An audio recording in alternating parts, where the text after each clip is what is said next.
ദൈവനാമം മഹത്വപ്പെടുമാറാകട്ടെ.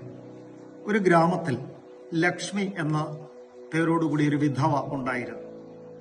കൃഷി ചെയ്തായിരുന്നു അവരുടെ കാര്യങ്ങളൊക്കെ നടന്നു പോയിക്കൊണ്ടിരുന്നത്. അങ്ങനെയിരിക്കെ ആ ലക്ഷ്മിയുടെ അയൽവാസിയായ ഒരു ധനികൻ ലക്ഷ്മിയുടെ വസ്തുക്കൾ അന്യായമായി കവർന്നെടുക്കാൻ ശ്രമിക്കുന്നു. ഈ ധനികനോട് മറുത്തു പറയാൻ താല്പര്യമില്ലാത്തതിനാൽ ആ പ്രദേശത്തുള്ള ആരും തന്നെ ഒന്നും മിണ്ടുന്നില്ല. ലക്ഷ്മി വലിയ പ്രയാസത്തിലായി. കുറെ നാൾ കഴിഞ്ഞു. ലക്ഷ്മിയുടെ ഒരു ബന്ധു അഞ്ജലി വെക്കേഷന് ലക്ഷ്മി അമ്മായിയുടെ അടുക്കിലേക്ക് വരികയാണ്.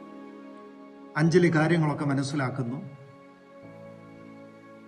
ലക്ഷ്മി അമ്മായിയുടെ പ്രയാസത്തിൽ അവരെ സഹായിക്കാൻ അഞ്ജലി തീരുമാനിക്കുന്നു.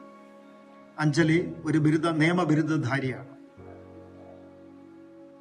ഗ്രാമപഞ്ചായത്ത് പ്രസിഡന്റിനെയും മറ്റും അഞ്ജലി പോയി കാണുകയും അഞ്ജലി അതിനകത്ത് ഇടപെട്ടപ്പോൾ ബാക്കിയുള്ളവർ കൂടി അഞ്ജലിയോട് ചേർന്ന് നിന്ന് ആ ധനികൻ ചെയ്ത അന്യായ പ്രവർത്തികളെ ചോദ്യം ചെയ്യുകയും നിയമപരമായി ആ വസ്തു ലക്ഷ്മി അമ്മായിക്ക് തിരികെ കൊടുക്കുകയും ചെയ്തു.